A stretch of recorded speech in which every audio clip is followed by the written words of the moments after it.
Yo, Jordan, I just found out Windows 10 is basically getting kicked out of the house in 2025.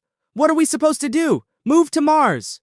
Haha, not quite. But yeah, Microsoft's ending support. No more updates, no more security patches. Time to make a move. Alright, so Windows 11? That the new landlord? Pretty much.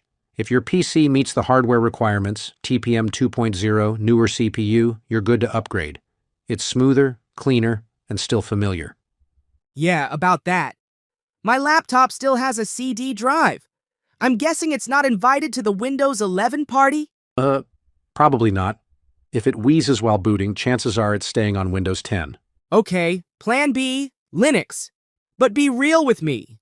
Am I gonna have to type ancient spells into a terminal? Haha, not unless you want to. There are user-friendly ones like Linux Mint, Ubuntu, and Zorin OS. They're easy to use, super lightweight, and they look kinda like Windows. Alright, but if I break something, is there a turn it off and on again command in Linux? Pretty much. And if not, the internet is full of magical Linux wizards with solutions. Alright, what about going full hipster and getting a Mac? macOS is clean, stable, and great if you're already using Apple stuff. But MacBooks aren't cheap. Yeah, I'd love a Mac. I'd also love a yacht, but here we are, with a 10-year-old laptop and instant noodles. Haha, fair enough. So what's this ChromeOS Flex thing? Is that like a diet version of an operating system?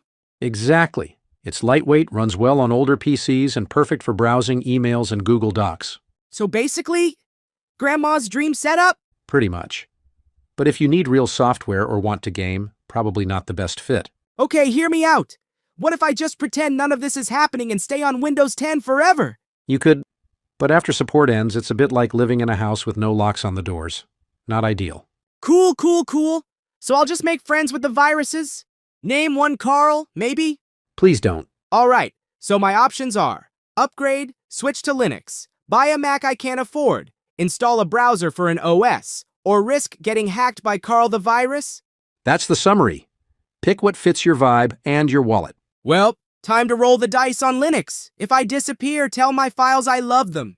You'll be fine. And hey, if you found this helpful, like, subscribe, and maybe drop a RIP for Windows 10 in the comments.